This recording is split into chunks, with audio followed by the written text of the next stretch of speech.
So hi and welcome back, this is me और sure. इस video में हम बात करने वाले हैं ज़ैट 2027। वैसे तो मेरे चैनल पे ऑलरेडी बहुत सारे वीडियोस हैं which is related to CAT, but CAT की बात अगर मैं कोई एग्जाम की बात करूँ जिसको सबसे ज़्यादा स्टूडेंट देता है, that is XAT 2027। Let me just tell you that CAT के रजिस्ट्रेशन का डाउनफॉल है, बट ज़ैट के रजिस्ट्रेशन लास्ट 2 साल से बड़े हैं। अब एक और मैथ्स आपको बताती हूँ, दो आप कितना ही YMBA में अपने एम्बिशंस को बताओ, but it is all about the kind of packages you will be getting. अब किसी को अगर IIM A, B या C जाना है, which is the top 3 preferences, the average is around 34. To get into this college, you need to have 99 plus percentile. But if I talk about XLRI Jamshedpur, the average is again 34. But to get into this college, 95 plus पे भी आपको call आ जाता है अगर आपकी profile अच्छी है। अब आप कहोगे कि बॉस थोड़ा ही तो फर्क है 4-5 परसेंटाइल का, तो जो स्टूडेंट्स रिपीट कर रहे हैं उनको पता है दैट ये 4-5% is not an easy task, it's a very difficult thing to crack. Because अगर आपका 95 परसेंटाइल कैट के अंदर है तो तुमको बेबी न्यू आइम्स मिल रहे होंगे, और 95 प्लस पे अगर प्रोफाइल अच्छी है तो तुम्हें XLRI जमशेदपुर और दिल्ली से भी कॉल आ सकता है। So this is the kind of difference you can imagine right here. अब अलग अलग परसेंटाइल पे कौन कौन से कॉलेजेस हैं, तो जैसे मैंने 95 पे आपको XLRI जमशेदपुर और दिल्ली बताया, उसके बाद 90 परसेंटाइल पे आपके पास IMT गाजियाबाद, IMI दिल्ली है। 95 प्लस पे आपके पास SPJIMR का भी ऑप्शन है, which is again a profile based college, and that is not an easy examination, it is as difficult as CAT, so that is all something what you need to understand.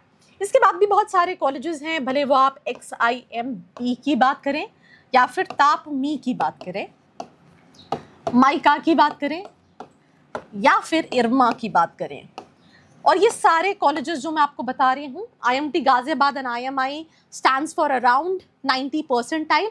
But इसके अलावा जितने भी colleges हैं, XIM, तापमी, mica, इरमा, LB, SIM, ये जितने भी colleges हैं, इनके लिए आपका परसेंटाइल शुड बी अराउंड 83 पे भी कॉल आ जाता है and goes to 87।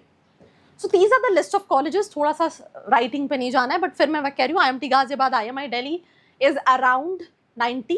For that you need to have minimum 90. But rest of the colleges, which is XIMB, Tapmi, Maika, Irma, LBSIM, 4, ये सारे colleges अगर हम बात करें तो for that 83 से 87 परसेंटाइल पे आप इन कॉलेजेस को एक्सपेक्ट कर सकते हो। किसी कॉलेज का अगर कैट का इन जनरल मैंने देखा है 85 परसेंटाइल कट ऑफ है, तो ज़ैट में 83 पे भी कॉल आ जाता है, तो थोड़ा सा slighter cut off on a lower side ही रहता है। Because I always say this in each one of my video that colleges depend on profile to profile. That what is your budget, what kind of specialization you're looking for, what specialization you're looking for, locations क्या हैं, and accordingly एक student college shortlist कर रहा होता है। Reality जानना बहुत example है, बिकॉज जैसे मैं यहाँ पे देखूँ IMT गाजियाबाद और IMI दिल्ली 18 लाख का एवरेज पैकेज क्लेम करते हैं, बट इन रियल 14-15 लाख का एवरेज पैकेज नहीं है इन कॉलेजेस का। That what I'm saying, these are the top colleges, but वहाँ पे जब इतना इन्फ्लेशन है तो नीचे लेवल के कॉलेजेस में कितना इन्फ्लेशन होगा, right? So for that description में प्रोफाइल एनालिसिस फॉर्म है, फिल करके डिटेल्स ले सकते हैं। व्हाट्सएप कम्युनिटी का लिंक है जहाँ पे आपको पूरे सेशन में I'm going to help you out not only for college selection but also for converting all those colleges, right from your preparation tips, your interview tips, your GD tips, and all in all. Share this video with all your friends out there. Till then, like, share and follow. I hope you like this video. For more such videos, keep watching our channel. And do not forget to like, share and subscribe.